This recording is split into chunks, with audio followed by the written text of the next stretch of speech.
that the results are good, but they're not nearly as impressive as they are for atrial fibrillation. The atrial fibrillation paper was called RELY, the one we just discussed. The one on DVT and pulmonary embolism is called RECOVER. And it was published December 10, 2009 in the New England Journal. The RELY paper was published in the summer of 2009. Same journal. Okay, so here's the design of the RECOVER trial. It had to be DVT or pulmonary embolism. All patients received injectable anticoagulation, usually low molecular weight heparin with enoxaparin for the first 10 days or so. The feeling being that dabigatran isn't a strong enough anticoagulant when a new pulmonary embolism or DVT has first been diagnosed. And patients were randomized either to dabigatran or to warfarin. Those patients who were randomized to warfarin began receiving it right away. And those patients who were randomized to dabigatran didn't get it right away. They got a placebo for warfarin the first week. It's kind of interesting the way you do these studies, and some of you have participated in ours, have come to our office and have participated in these studies. How do you do a double-blind study so the patient, the doctor, the nurse don't really know whether you're taking the real dabigatran or the real warfarin? So for those of you who haven't been in one of our trials, we have these little point-of-care finger stick machines. You're going to hear more about these later. But we use a souped-up version that the machine, we put in a serial number. The machine can then identify whether the patient in the trial has been randomized to real dabigatran or to real warfarin. All the patients in the trial are taking both sets of pills, but one of them is a placebo and one of them is the real thing. Actually, dabigatran isn't a pill, it's a capsule.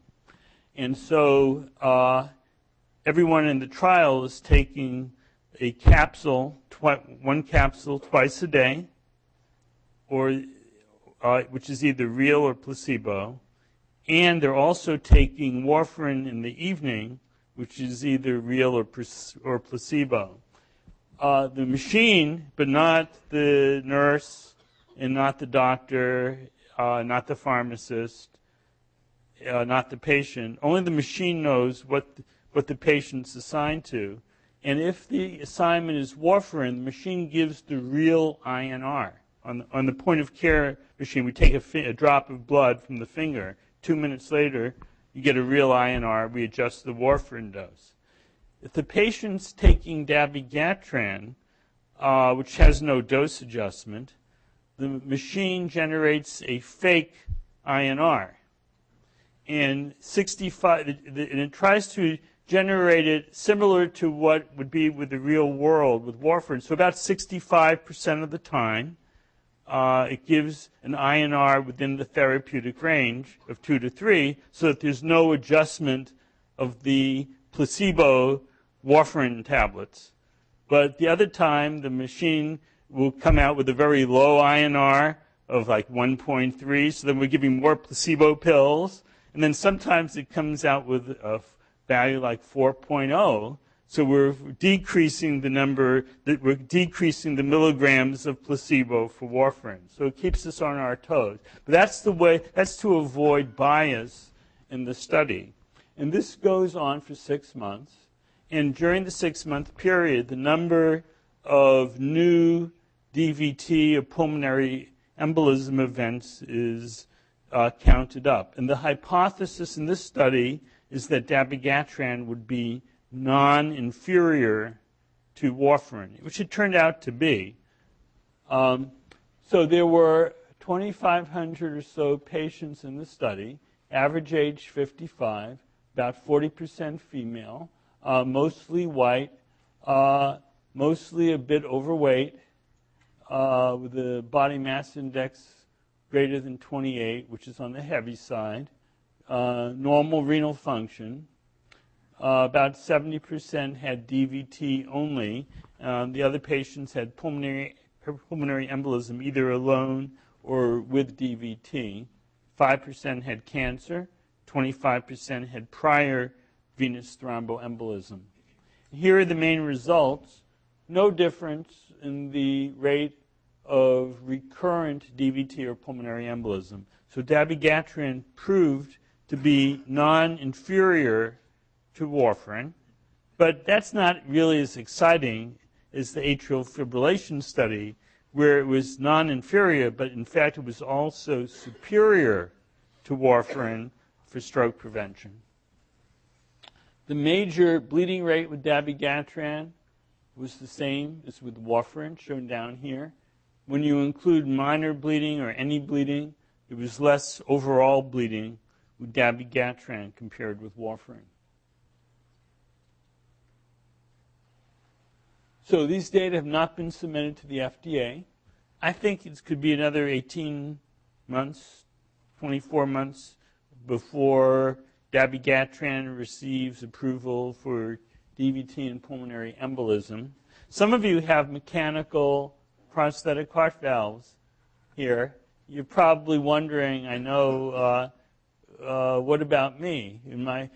All the atrial fibrillation trials are studied on patients without any valvular heart disease. So if you have a mechanical heart valve, and looking around the room, I see about at least half a dozen of you who I know have them. None of this applies to you. No study has been undertaken with mechanical heart valves, and I don't know of any study that's being planned for mechanical heart valves. And dabigatran is not approved for use with mechanical heart valves. Stents, we use mostly aspirin and clopidogrel.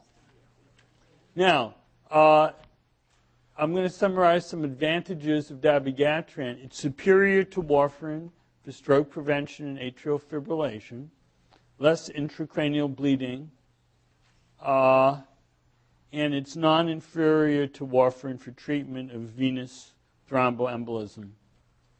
Now, I promised you that I would talk about disadvantages of dabigatran. Here we go.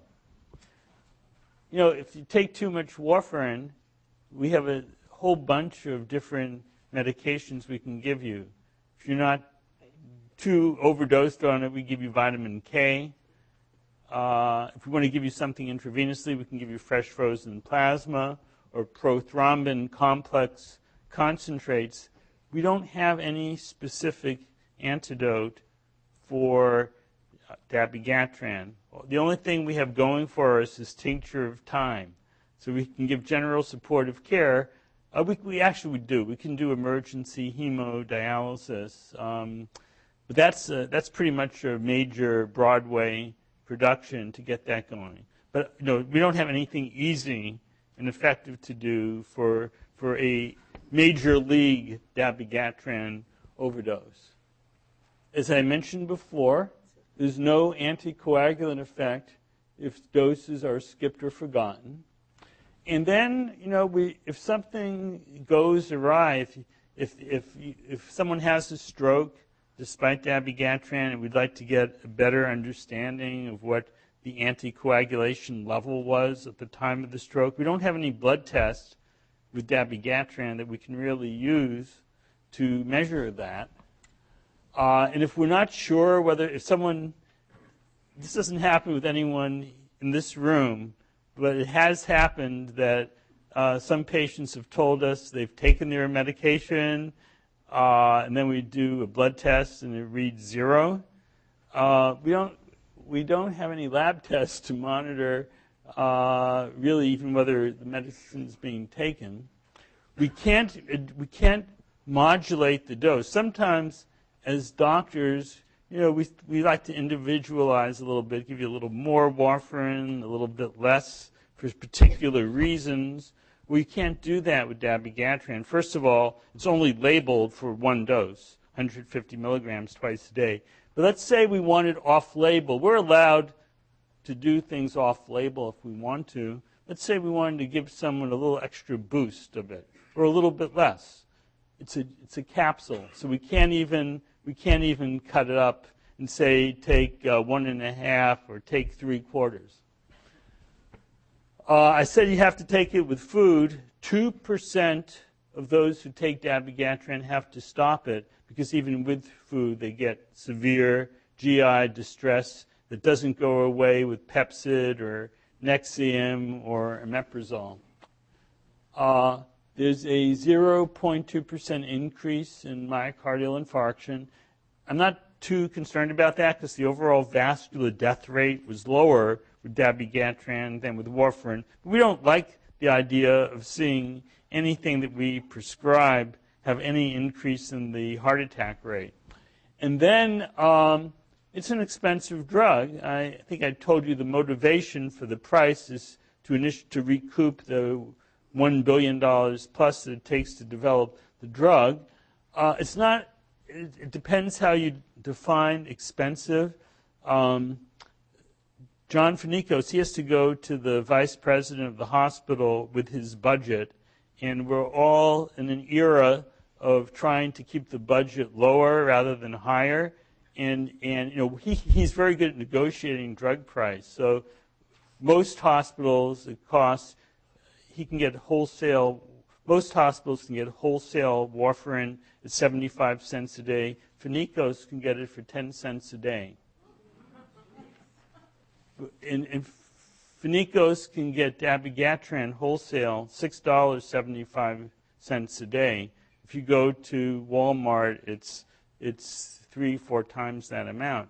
But still, he has to go to the VP here and say, look, instead of the 10 cents a day, it's going to be $6.75 a day. That's not going to. He can talk about all that it's going to prevent more strokes, but in the culture in which we live, outside of the VA medical system or outside of Kaiser Permanente, most budgeting is still done on a silo basis, and the people who are approving or disapproving a budget are concerned about what the budget is, not the overall societal impact of the decision making. Now, Julia Tai, who I introduced to you before, is going to be presenting some research that she did with our anticoagulation management service, and she's going to be presenting it next month at the American College of Cardiology meeting in New Orleans. You'll be interested to know that Brigham and Women's spends more than $1 million a year on our anticoagulation management service. And that's just because we are committed to high quality of care medicine. The way insurance works and reimbursement works, we don't get reimbursed for any, we get reimbursed for 0 of the phone calls that we're making. And the salaries for the PharmDs who speak to you are a little more than $850,000 a year. The INR lab testing is more than $470,000 a year. The cost of warfarin, and this is outside of the hospital. This is not Finicos price. This is it's about $54,000 a year, totaling about $1.38 million a year.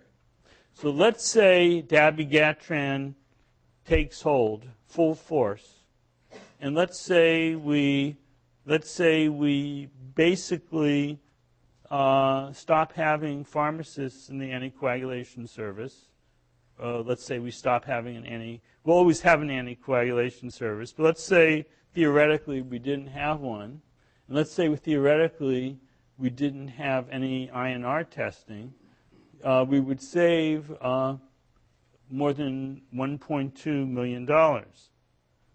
However, even at the absolute lowest wholesale price of $6.75 a day, dabigatran would cost more than $4.3 million. No, that's for the patients in our anticoagulation service.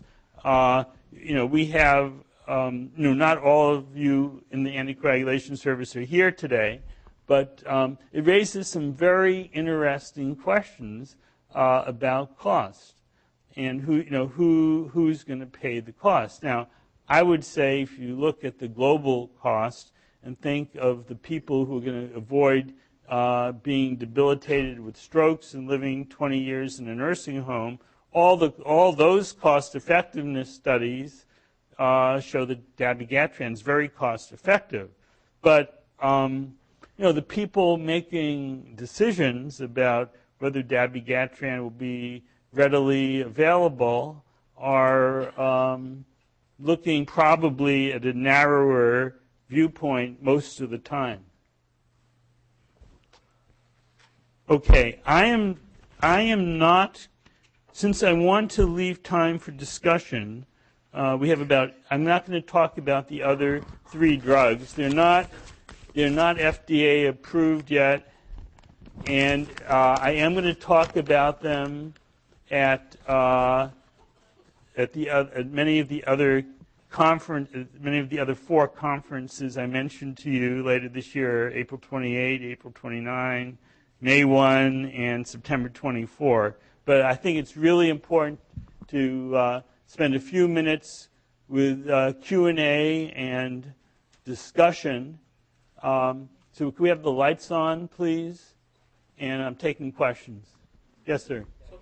There's no INR type test. Yeah, there's no INR test for the patient. It's kind of funny because I've never heard anyone tell me they enjoy having their INR taken, but I've talked with many of you one-on-one, and there's a great feeling of discomfort to not have the INR done.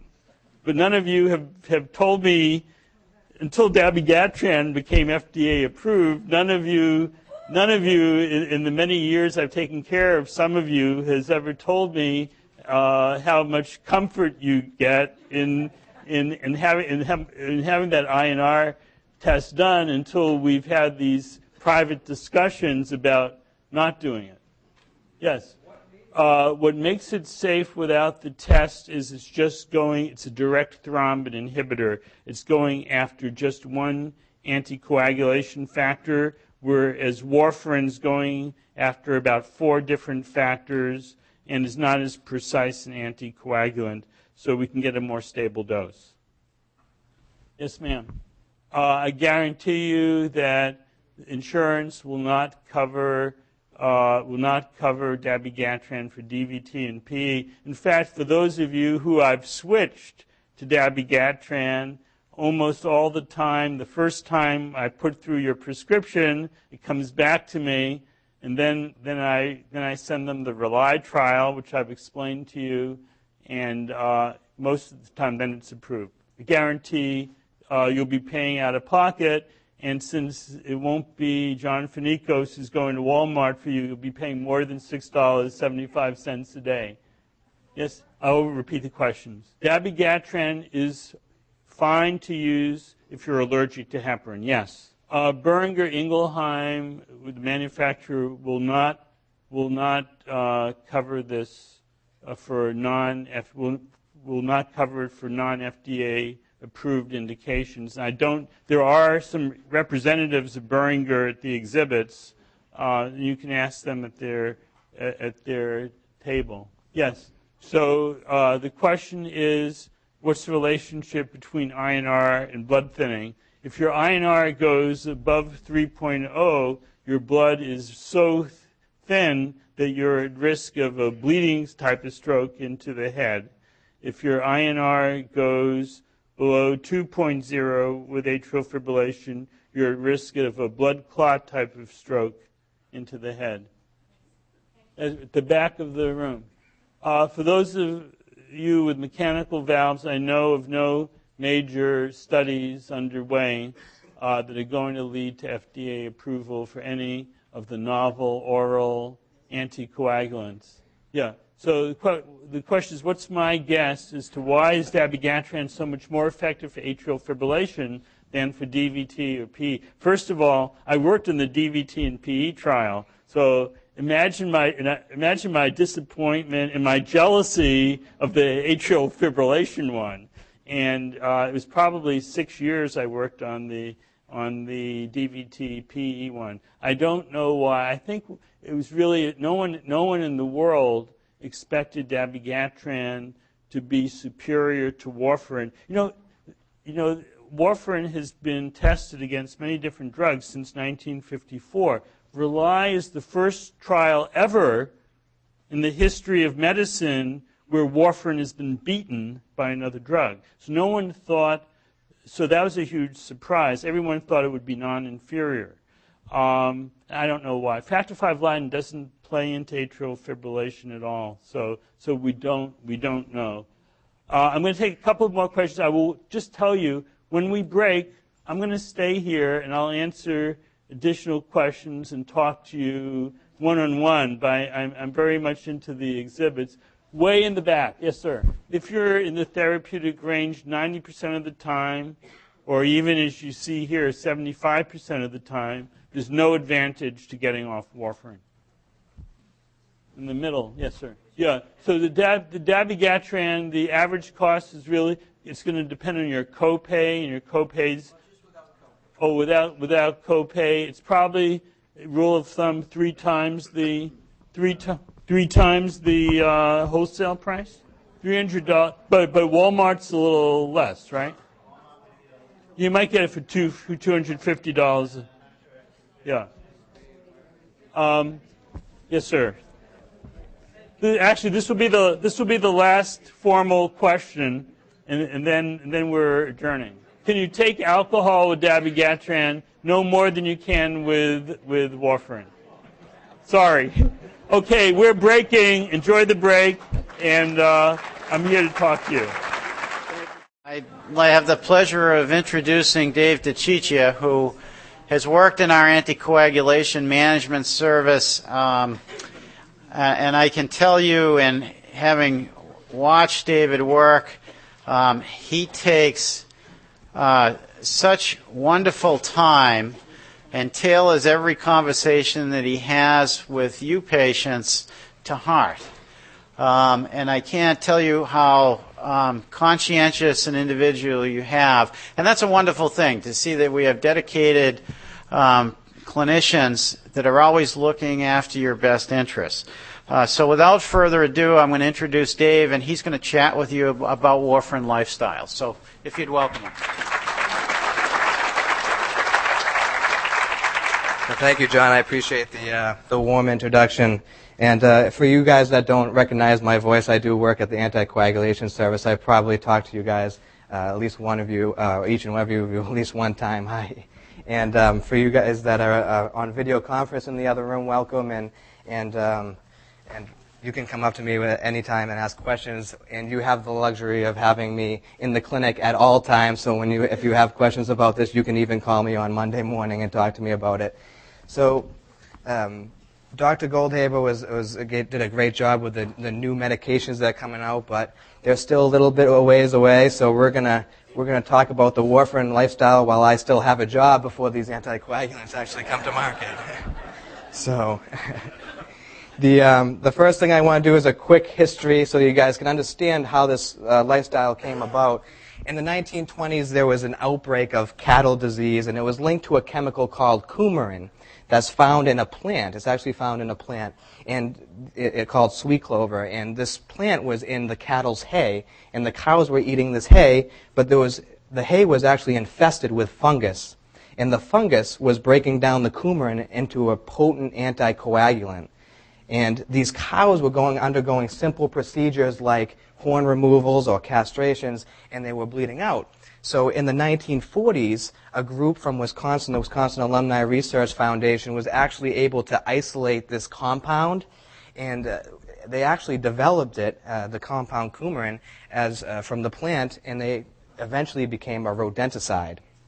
Okay, so now in 1951, a U.S. Army inductee actually decided that he no longer wanted to be in the Army anymore, and he unsuccessfully attempted suicide with warfarin, which was at that time being used as a rodenticide. So when he went to the hospital, they realized that after they saved him, and they realized that, oh, we can give vitamin K as an antidote, and this medication can actually be used for therapeutic benefit in humans. And 2.5 years later, the medication was on market. Nowadays, as Dr. Goldhaber explained, it takes a lot longer to bring drugs like this to market. And actually, a year after that, the famous President Dwight Eisenhower actually received warfarin for his heart attack. Now, what they didn't realize in the 1950s is that they discovered a drug that was not just a therapy that you take every day, but it developed into a lifestyle for patients that were put on this medication. And the lifestyle is not because this is what we want, it's because of the unwanted characteristics of this drug that created this lifestyle. It has a very narrow therapeutic index, and all that means is that the drug that, or the dose that is perfect for you might be 1 milligram in a week away from the dose that is too little or too much. And that's why it requires frequent monitoring. That's the first part of the lifestyle that nobody really likes about this medication. The second part is it exerts its therapeutic benefit by inhibiting vitamin K-dependent clotting factors. And vitamin K you might recognize from your green leafy vegetables. So your liver uses vitamin K to make these clotting factors that circulate around your blood and form a clot. And we're inhibiting or delaying that process. Also, over 60% of drugs, whether it's prescription drugs or over-the-counter, are actually metabolized by the same enzymes that warfarin is metabolized by. And that's why warfarin has so many drug interactions, and that's why you have to manage your other medications just as well as your warfarin when you're on this therapy. Even alcohol is broken down by those same enzymes that break down warfarin. That's why it has all these interactions. So this is the warfarin lifestyle, having to monitor your blood, constantly adjust your dose, worry about drug and diet interactions, and even alcohol interactions. Now, I'm going to talk about each one of those things very briefly. The first one is the blood test. You guys go and give blood every so often at the lab. Let's talk about what that actually means. Your PT-INR is used to monitor warfarin, and it tells us how much warfarin you need until the next INR, until the next blood test. Your PT stands for prothrombin time. It just tells us how long it takes your blood to form a clot in seconds. And your INR, you can think of almost as the metric system for PT. Every hospital might have a different PT, but if they put it in form of INR, then each hospital can talk to each other, and we all know what they're talking about. And what the INR actually means, it's a ratio that compares your PT to the PT of somebody that's not on an anticoagulant at all. And all that means is, for example, I'm not on an anticoagulant, but my blood still clots, so I still have an INR. My INR is about 1.0. An INR is someone that's not on warfarin at all. And a common range for you guys, and I'll use this throughout the talk as an example range, is a range of 2 to 3. So if we want you to be in the range of 2 to 3, then we want your blood to take 2 to 3 times longer to form a clot than mine. And that's how we prevent your risk for clotting. That's why we give you warfarin. So what else do we need to know about warfarin? Well, your INR range is actually individualized by your physician based on your risks of clotting versus your risk for bleeding. And each person is going to require a different dose to get into that same blood thinning effect. For example, that 2 to 3 range. Somebody over here might need 0.5 milligram a day to get into that 2 to 3 range. And the person sitting next to them might need 30 or 40 milligrams a day to get into that 2 to 3 range. And the person that takes 0.5 milligram has no more or less risk than the person that takes 30 or 40 milligrams. It all depends on your INR result. The INR result tells us how well the medication is working. And so you don't be obsessed with your dose while you're on this medication. Keep track, focus on your INR results, because that's the important part of this therapy. And your dose is largely based on your genetics. It's not like your other medications. For example, if your blood pressure is very, very high, then you might need a higher dose of blood pressure medication. It's not like that with warfarin. We just need a bigger dose to overcome your genetics and get you into that same range, okay? Now, why is it important to monitor your blood? Well, it's a very simple concept. If you're below your target range, again, we'll use the 2 to 3 as an example. If you're below 2.0, then you're more at risk for clotting than we want you to be and would increase your dose. Not because warfarin causes you to be at risk for a clot, but because the warfarin's not working well enough, and that's why we need to increase your dose. And if you're above your range, then the medication is working too well, and we're putting you at more of a risk for bleeding because we're making it take too long for your blood to clot. And we can actually measure how long or how well you're doing on this therapy by looking at the time you spend in your therapeutic range. It's called your TTR. And you guys can call into the clinic actually, and you can actually ask us what your TTR is. We measure it every time you get an INR result. We can get a measurement and see what % of the time you spend in your range. And a lot of patients focus on just the INR results as a snapshot, but that's not what really is happening inside your body. For example, in this particular example, I made a mock patient here, and their INR went from 1.8 to 3.2 down to 1.8, and it kept going back and forth.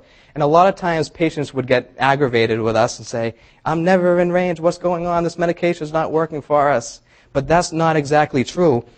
You can see that the patient had 0 INRs in range, but the time that they spent in their range, because to go from 1.8 to 3.2, you have to go through your range.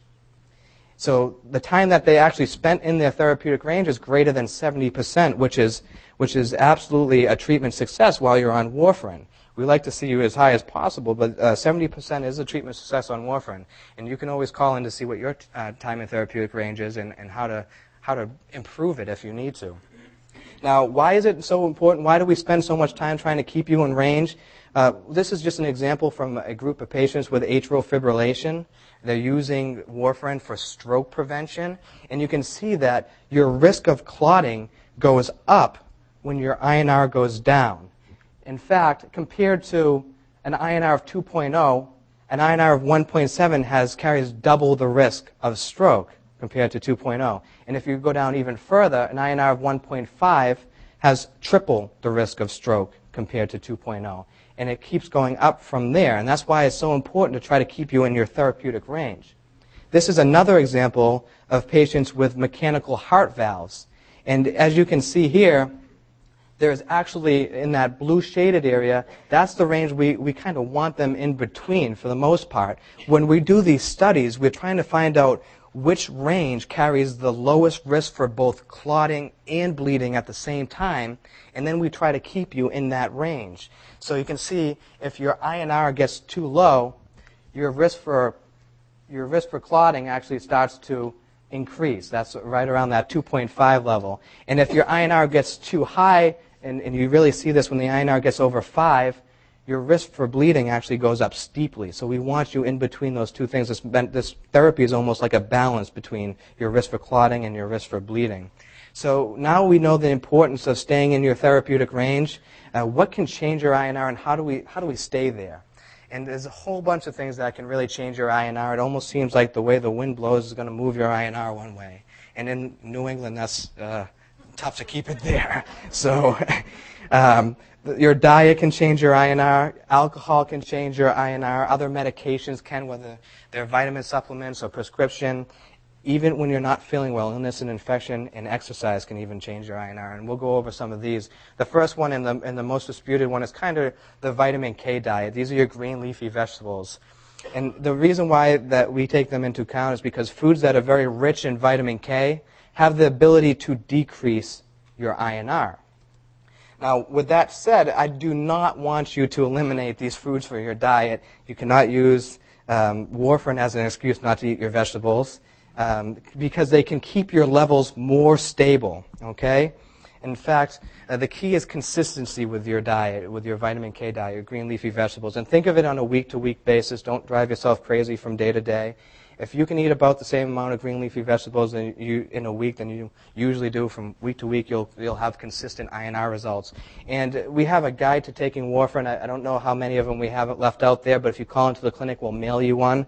And in the back of that, it has a guide that tells you how much vitamin K is in different types of food.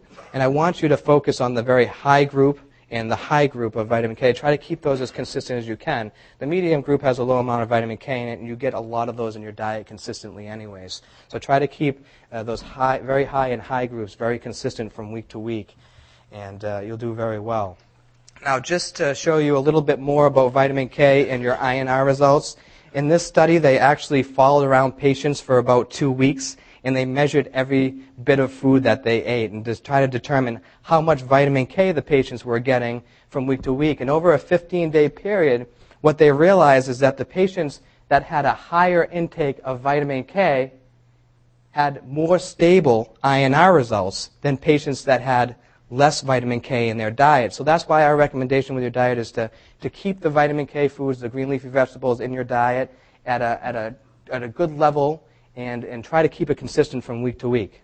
Yes? Do you have any idea of why vitamin K exerts that impact? Yes, absolutely. I'm actually going to talk about that just in a second, so that's a great question. Thank you. It's coming up in just a moment. But the next thing I want to talk about very quickly is alcohol. And alcohol does have an effect on this medication because it inhibits it's broken down by the same enzymes that warfarin is. And when you have alcohol and warfarin in your system, the warfarin kind of builds up from dose to dose, and you'll have higher levels of warfarin in your body. Your INR will go up. So they say that drinking more than a couple drinks can increase your risk for bleeding. And what we recommend is if you've been cleared by your cardiologist or your doctor to have a drink on warfarin, then we can manage it if we need to. It's just be very honest with us about your intake. We'd dose you differently if your INR was high because of alcohol than if we thought we were giving you too much warfarin. Don't drink in excess, and try to keep your alcohol intake about the same, which means if you like to have a glass of wine on Friday nights, then have a glass of wine on Friday nights. And just know that if you drink more in a week, your levels will go up, and if you drink less than you usually do in a week, your levels will go down. Now, drug interactions are kind of on its own. The more vitamin K foods you eat, if it's more than usual, your levels will go down. The more alcohol you drink, your levels will go up. With medications, it's kind of a toss-up. Most of them probably increase your INR, but there's a lot of them that also decrease your INR. So the recommendation is very simple. Let us know when you start a new medication, when you stop an old medication, or if you even change the dose of some of your medications, it will have a big effect on your INR. So the recommendation with drug interactions is good communication with us. We can manage any drug interaction. We just have to change your dose of warfarin while you're on it. So, for example, if you get started on an antibiotic on Tuesday at 10 o'clock at night, go ahead and take it. But give us a call the next day and let us know that you have a medication change. And I always get the same question as far as medications. Well, if everything interacts with warfarin, what do I take for pain? And the recommendation is Tylenol. But Tylenol can also increase your INR. It's the safest to take while you're on warfarin, but after 2,000 milligrams, which is 4 extra strength Tylenol, your levels will go up pretty quickly. If you're someone that does that every day, well, that's consistent, and that's fine. Usually your levels will still stay consistent. But if you just throw out your shoulder and you hadn't taken a lot of Tylenol before, but you're taking it all the time now, that's a change, and that's what we want to know about at the Anticoagulation Service. For the most part, we say you should stay away from the anti-inflammatory drugs unless you were prescribed by the physician that knows you're on warfarin, because not only do they increase your INR probably a little bit more than Tylenol, but they're also direct irritants to your stomach. And with high doses or chronic use, they can cause ulcers, and ulcers on warfarin tend to bleed a little bit more. So we say stay away from those. If you are on them and your physician knows you're on Coumadin too, protect your stomach, eat before you take it, something. As far as aspirin products, we don't want you supplementing aspirin for pain. We want you to take something like Tylenol as a better option. If you take a daily aspirin every day, whether it's a baby aspirin or full-dose aspirin because your doctor wants you to be on it, that's fine because it has a cardioprotective effect that warfarin doesn't fully have. It protects your coronary artery, so it's fine to be on both, but we don't want you supplementing for pain with aspirin products because it gives you about a 2-fold risk for bleeding while you're on warfarin. Now, very quickly, it's not something that you can really help, but illnesses and infections are things that can really increase your INR fast, especially around these months with the flu coming around and infections. I've seen a decent amount of pneumonia and stomach bugs, and these have been doubling and tripling some patients' INRs in our clinic very quickly. When you're not eating, you're not taking in vitamin K. When you have diarrhea or constipation, you're interrupting the distribution of the drug, and your levels are going up very quickly. So even when you're just sick, it's a good idea to give us a call and let us know. Maybe we have to adjust your dose while you're sick. And even if you have an infection, a lot of times with infections come antibiotics, and we want to know about those too. So always give us a call when you're not really feeling well. It's always a good idea. And if you're doing everything perfect, you're managing your diet well, you're watching your alcohol intake, and you're managing your other medications very well, and you still have these very jumpy INRs that are going from 1.8 up to 4, then back down to 1.5, there's additional steps you can take to keep your levels more stable. And I'm going to talk briefly about each one of these. The first one I want to talk about is low-dose vitamin K, and that will help answer your question in the front there. Also, patient self-testing and patient self-management. And the first one I want to talk about is low-dose vitamin K supplementation. Now, with INRs, and when you eat a big meal of green leafy vegetables, your vitamin K stores fill up, and your liver uses those vitamin K stores to make clotting factors. So what we want is very consistently elevated or full vitamin K stores, or we want them to be at the same level all the time. And the best way, one of the ways that these two studies have found is to keep those, to give you a daily supplement of vitamin K, a low dose of vitamin K, to keep those vitamin K stores at a high level all the time, instead of them being very high when you eat a vitamin K meal, and then over the next few days going down and being very low, and then going back up when you eat another vitamin K meal. Here, you're taking a very low dose of vitamin K in every single day. Your stores are staying consistently high, and you're pumping out a consistent amount of clotting factors, and your levels, your INRs, are staying more consistent. And you can see that patients that were actually taking in vitamin K on a daily basis through the supplement stayed a little bit more stable as far as their time in therapeutic range. They had higher time in therapeutic range than the patients that were getting placebo. Does that answer your question? Okay. The second thing I want to talk about, and I'm kind of running out of time here, and Cheryl's going to be speaking about this next, so I'm going to be very brief with this, is patient self-testing. This is when you have your own monitor at home to test your blood through a finger prick. You prick your finger, you put the drop of blood on the machine, and it gives you an INR result. And a bunch of studies here that I've shown here, they compared patient self-testing with these machines versus conventional testing at a laboratory or a physician's office, and you can see that patients that self-test are consistently a little bit higher in the time they spend in their range than the patients that test conventionally every 2 or 3 weeks in the lab. And the main benefit of self-testing is that it's so easy to do that they expect you to do it weekly instead of every 2 weeks or every 3 weeks, and that's how we keep better control of your INRs. We can see the ups and downs more before they even happen, really. And that kind of helps eliminate part of the warfarin lifestyle. You don't have to be as perfect with your diet. If you're testing every week, we'll find those little imperfections faster, and it kind of eliminates a piece of the warfarin lifestyle, really.